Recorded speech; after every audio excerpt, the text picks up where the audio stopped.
3 hivers à fantasmer cette excursion, faute de précipitations neigeuses suffisantes en ces moyennes altitudes. Cet hiver, il n'en est rien. Le Vercors a revêti son blanc manteau. La traversée du Vercors à Skipulka a joué avec notre patience. Se montrera-t-elle maintenant à la hauteur de nos espérances ? 20 à 30 cm de neige fraîche jonchent le sol. Nous suivons la trace de skieurs plus matinaux, refusant de nous époumoner et en créer une nouvelle. Comme une meute de loups qui, dans ces conditions, s'alignent les uns derrière les autres et glissent leurs pattes dans les traces sculptées par leurs partenaires. Nous partageons l'art de l'économie. Les premiers kilomètres, l'on s'inquiète de croiser un peu trop d'individus de notre espèce. Je bouillonne à l'idée de dépasser la cabane de Carrette pour plonger dans le sauvage. Bientôt, plus de 4G, plus de réseau téléphonique, plus d'éparpillement de l'attention. Uniquement nous, nos compagnons, quelques autres passionnés, d'autres espèces qui se terrent et se font discrètes, la montagne, les sapins et la neige.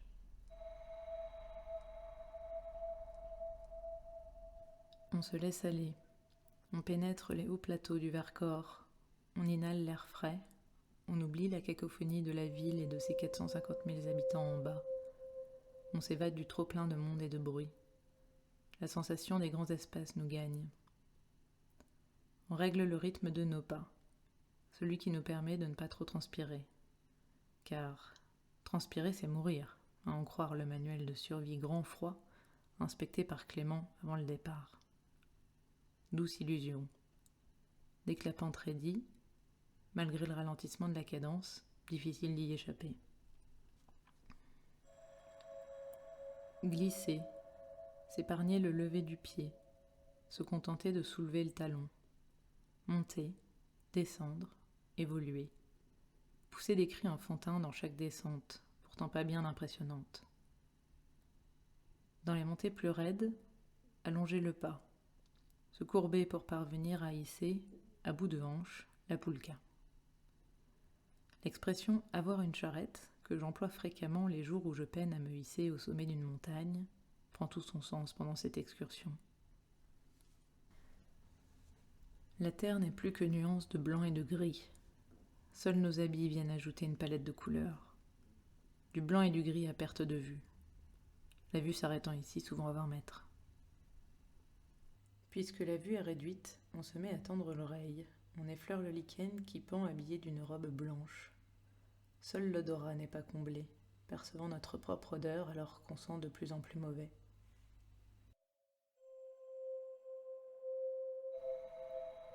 Ces lieux sont préservés, pas de remontée mécanique à l'horizon, ni route, ni habitation. Juste quelques cabanes parsèment sporadiquement les hauts plateaux.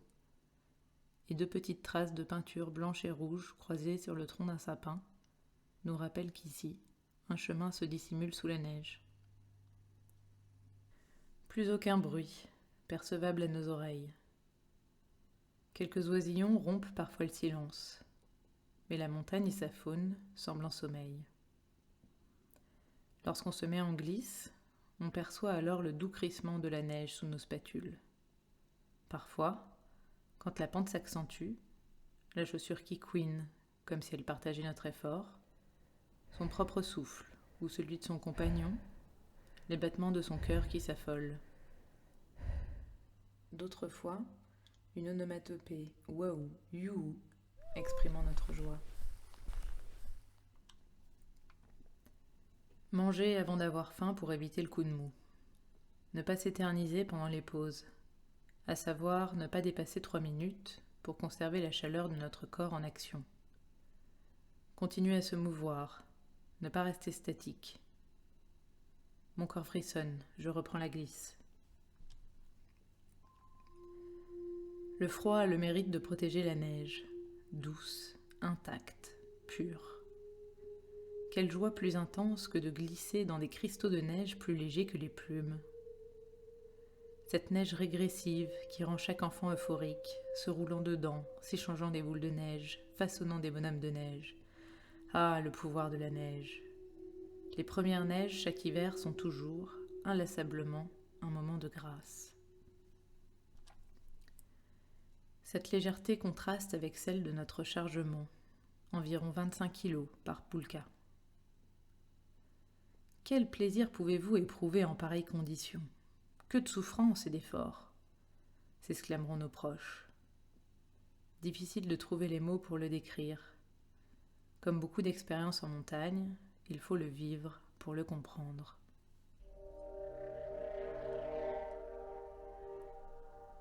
Finir de nuit dès le premier jour, inconscient de la lenteur de déplacement de la poulka qui dicte le rythme de nos pas. Chercher la lampe frontale au fond du sac. Se remettre en glisse dans la magie nocturne. Pénétrer un autre pays, un autre monde, une autre planète. Arriver, enfin, à destination. Préparer la plateforme qui accueillera la tente. Sauter à ski joint pour tasser la neige. Profiter d'un abri pour manger à l'intérieur. Rencontrer un jeune couple venu en ski nordique, passionné d'itinérance, qui ne voit pas l'intérêt de la discipline dite ski de rando. Monter en haut d'un sommet comme seul objectif? Ils ne sont visiblement pas grisés par les descentes. Ils apparaissent dans la pénombre 1 heure après nous surprenant en pleine entreprise d'installation du campement, rassurés de nous voir à l'ouvrage, leur laissant libres les 2 seules places de l'abri. Ils auraient tenté l'igloo autrement. Téméraire. Bien plus expérimentés des itinérances hivernales, on reçoit gaiement leurs recettes avisées. Pour boire et s'alimenter, faire fondre de la neige. Pour obtenir un faible volume d'eau, faire bouillir un gros volume de neige. Et donc, pour éviter les allers-retours incessants entre la cabane et l'extérieur, remplir une unique fois un gros sac de neige. Ingénieux.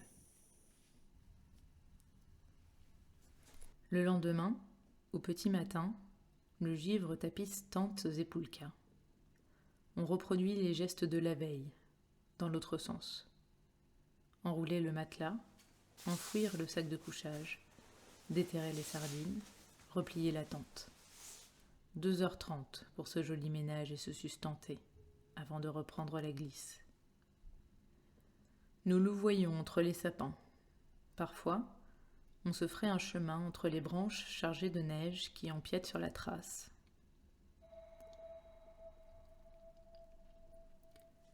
Penser qu'un jour de brume est charmant, mais qu'un deuxième est éprouvant. Se dire que l'ambiance est néanmoins exaltante. Aucun bruit ne se fait entendre. Ici, c'est le givre qui met l'ambiance. Se sentir un peu frustré de ne pas apercevoir les sommets qui nous encerclent. Faire alors appel à notre imagination. Regarder la carte, imaginer la pente se raidir à notre gauche. Deviner les courbes, les sommets, les plateaux. Quelques jours auparavant, nous guettions sans cesse la météo, espérant quelques rayons de soleil pour illuminer l'excursion. Peine perdue. Et comme dirait notre ami Ghislain, qui regarde trop la météo, reste au bistrot. Nous progressons toujours en suivant la trace, aimantée dans cette fine brèche. Une ligne qui serpente, peut-être jusqu'au bout du Vercors, ou peut-être pas. Nos pointes de bâton ajoutent leurs empreintes dans la neige immaculée. On laisse nos traces avec le plaisir d'imaginer les prochains flocons qui les effaceront à jamais.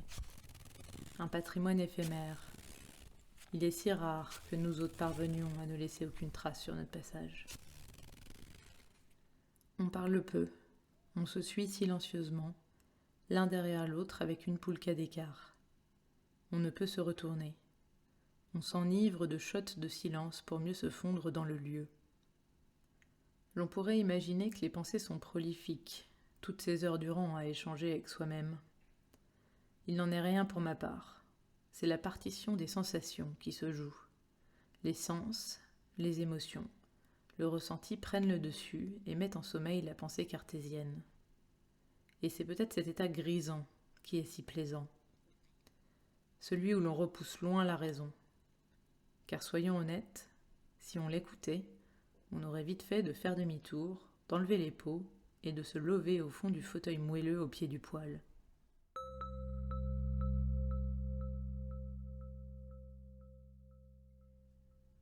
Revenons à nos sens en éveil, se concentrer sur l'essentiel, observer ce qui nous entoure, cette nature éternelle pourvoyeuse d'émerveillement.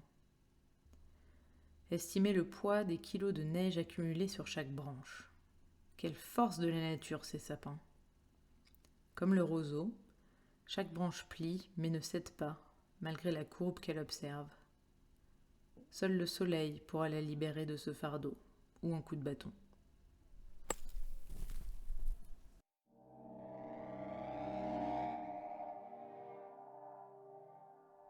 Éviter de tomber, de renverser la poulka. Ne pas casser le matériel, nous assommait le loueur.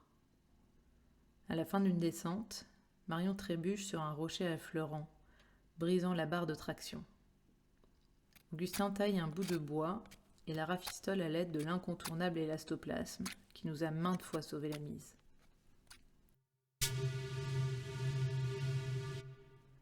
Savourer la brume se dissiper l'espace de quelques instants, nous permettant d'entrevoir les pentes du grand Vémont. Puis, quitter la trace pour faire la nôtre, lever un peu plus les spatules, les enfoncer dans la neige crissante, avancer encore plus lentement, parcourir la clairière à la recherche du lieu idéal pour le campement, à l'abri du vent, grâce aux sapins, mais avec une vue, dans l'espoir qu'elle se dégage durablement. Après avoir tracté la poulka toute une journée, s'en libérer, faire quelques pas et avoir l'impression soudaine qu'une force invisible nous pousse l'arrière-train, rendant la marche aisée. Se dire qu'avant une longue ascension, on devrait commencer par traîner une poulka. Être là, à cet instant, enivré par l'ambiance, oubliant nos doigts de pied gelés. Avoir froid fait partie du voyage. Avoir le privilège de rester là-haut alors qu'aucun gîte douillet ne nous y invite. Profiter de chaque minute comme si c'était une heure, de chaque jour comme si c'était une semaine. Résister et renoncer au crépitement d'un feu. Nous sommes au cœur du parc, c'est interdit. Ici, l'homme et la femme n'ont pas tous les droits, contrairement à quelques kilomètres plus loin sur la plus grande partie du territoire, comme le souligne Baptiste Morisot dans Manière d'être vivant. Sanctuarisons absolument quelques pourcents de notre territoire national et nous pourrons exploiter en toute bonne conscience tout le reste comme de la matière à pressurer et gérer. Il n'y a pas deux espaces, profanes et sacrés, il n'y a pas deux logiques de l'action, exploitée ou sanctuarisée. Il n'y a qu'un monde et qu'un style de pratique soutenable à son égard, vivre du territoire avec égard. Malgré cette ambivalence, nous décidons de nous passer de flamme. Nous avalons notre semoule, jalousant nos compagnons s'offrant une gastronomie bien plus alléchante. Pâte aux truffes et champignons. Puis, se réchauffer au génépi, trinquer à la bonne journée passée. 20h, c'est le couvre-feu, il faut rentrer chez soi. On ne se fait pas prier, la température nous implore de nous réfugier sous la tente. On joint nos duvets car la chaleur de deux corps enlacés vaut mieux que celle d'un corps solitaire. Je remercie Clément pour sa prévoyance. Il nous a équipés de chaussettes et caleçons Mérinos 400 grammes. De quoi faire fuir tout prétendant, mais grandement appréciable en pareilles circonstances.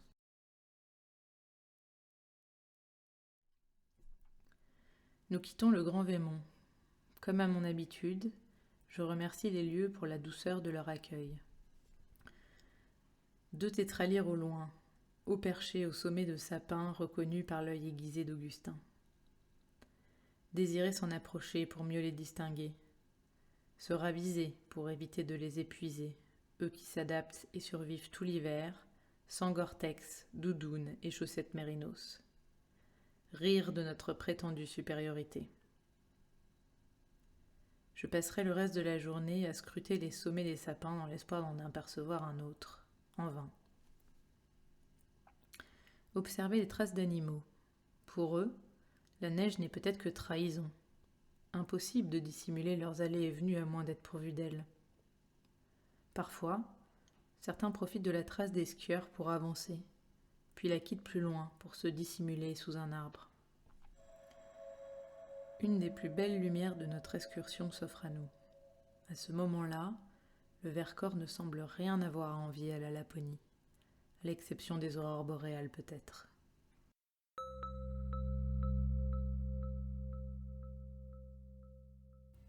Rêver d'un rayon de soleil pour réchauffer notre visage et voir scintiller les cristaux de neige. Voir notre vœu exaucé, saluer l'unique rayon du voyage. Être hors du temps, hors de l'espace.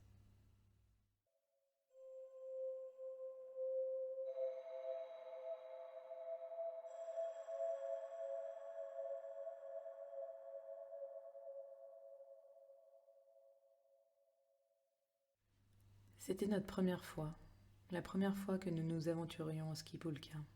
Encore une nouvelle façon charmante de vivre la montagne. Nous nous amusons aux comparaisons avec cette autre discipline, ski de randonnée, qui nous est plus familière. Ici, pas de conversion. La poulka ne le supporterait pas. À chaque changement de direction, il faut prévoir son coup. Obliquer, petit à petit pour éviter à la poulka de finir la tête en bas. Ici, impossible de se retourner, figé par les barres rigides reliant nos hanches à la poulka. On regrette alors de ne pas être une chouette dotée d'une mobilité à 270 degrés. Ici, nul besoin du triptyque qui peut nous maintenir à la vie en ski de rando. DVA, pelle, sonde au placard. L'avalanche n'est plus qu'un lointain souvenir. Impossible de prendre une pente à plus de 30 degrés avec la poulka, à moins de déployer une force herculéenne. Ici, on atteint notre record de lenteur, 2,5 km/h en moyenne. La poulka convoque notre patience. Mais on oublie les mesures. Inutile de connaître le dénivelé parcouru, le degré de la pente, la hauteur du sommet, la cotation de la difficulté. Ici, pas de sommet à atteindre qui sonnerait le point d'orgue de la journée. Seulement un itinéraire à suivre, un espace géographique à traverser. On se laisse simplement glisser, vagabonder, absorbé par les lieux dans une contemplation extatique. En rentrant chez nous, un seul désir, revenir cheminer entre les sapins, passer plus de temps dans cet espace lunaire, prolonger cette expérience d'une nature rude mais apaisante en plein hiver, pour mêler itinérance, escorté de nos poulkas, et ski de randonnée.